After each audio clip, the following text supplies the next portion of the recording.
Matthew chapter 5. When Jesus saw the crowds, he went up the mountain, and after he sat down, his disciples came to him. Then he began to speak and taught them, saying, "Blessed are the poor in spirit, for theirs is the kingdom of heaven.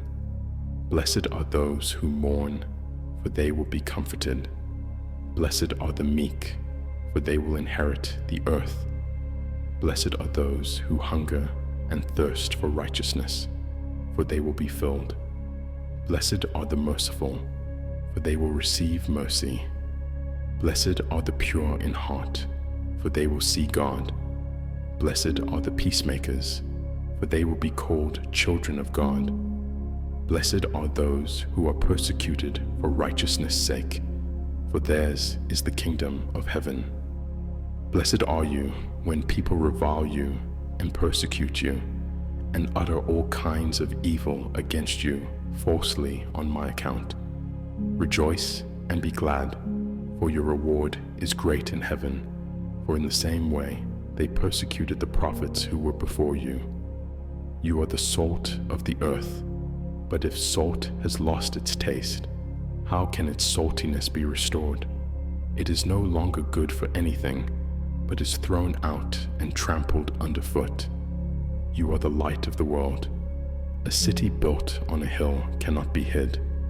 No one, after lighting a lamp, puts it under the bushel basket, but on the lampstand, and it gives light to all in the house.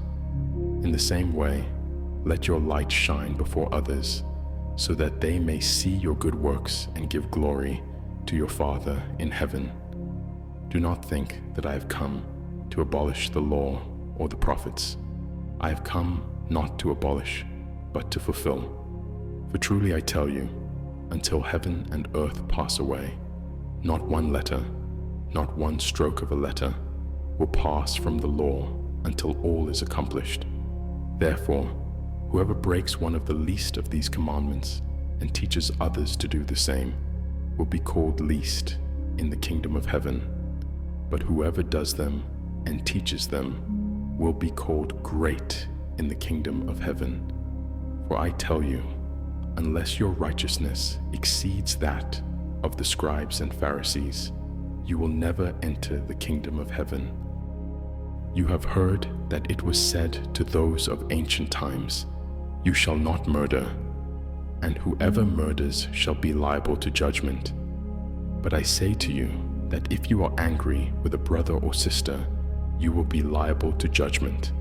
And if you insult a brother or sister, you will be liable to the council. And if you say, "You fool," you will be liable to the hell of fire. So when you are offering your gift at the altar, if you remember that your brother or sister has something against you, leave your gift there before the altar and go. First be reconciled to your brother or sister, and then come and offer your gift. Come to terms quickly with your accuser while you are on the way to court with him, or your accuser may hand you over to the judge, and the judge to the guard, and you will be thrown into prison. Truly, I tell you, you will never get out until you have paid the last penny. You have heard that it was said, "You shall not commit adultery." But I say to you that everyone who looks at a woman with lust has already committed adultery with her in his heart. If your right eye causes you to sin, tear it out and throw it away. It is better for you to lose one of your members than for your whole body to be thrown into hell. And if your right hand causes you to sin, cut it off and throw it away. It is better for you to lose one of your members than for your whole body to go into hell. It was also said, "Whoever divorces his wife, let him give her a certificate of divorce."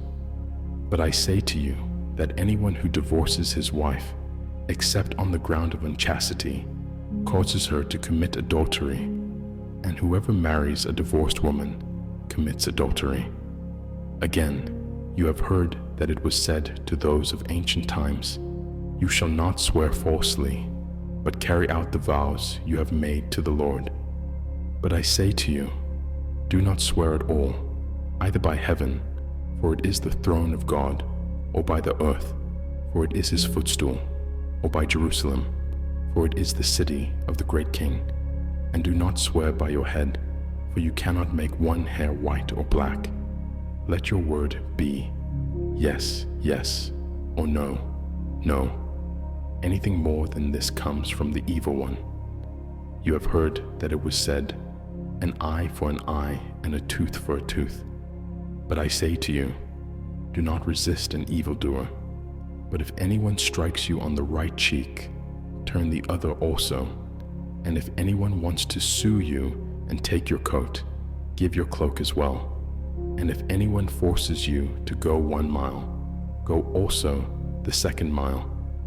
Give to everyone who begs from you, and do not refuse anyone who wants to borrow from you. You have heard that it was said, you shall love your neighbor and hate your enemy. But I say to you, love your enemies and pray for those who persecute you, so that you may be children of your Father in heaven. For he makes his sun rise on the evil and on the good, and sends rain on the righteous and on the unrighteous. For if you love those who love you, what reward do you have? Do not even the tax collectors do the same? And if you greet only your brothers and sisters, what more are you doing than others? Do not even the Gentiles do the same? Be perfect, therefore, as your heavenly Father is perfect.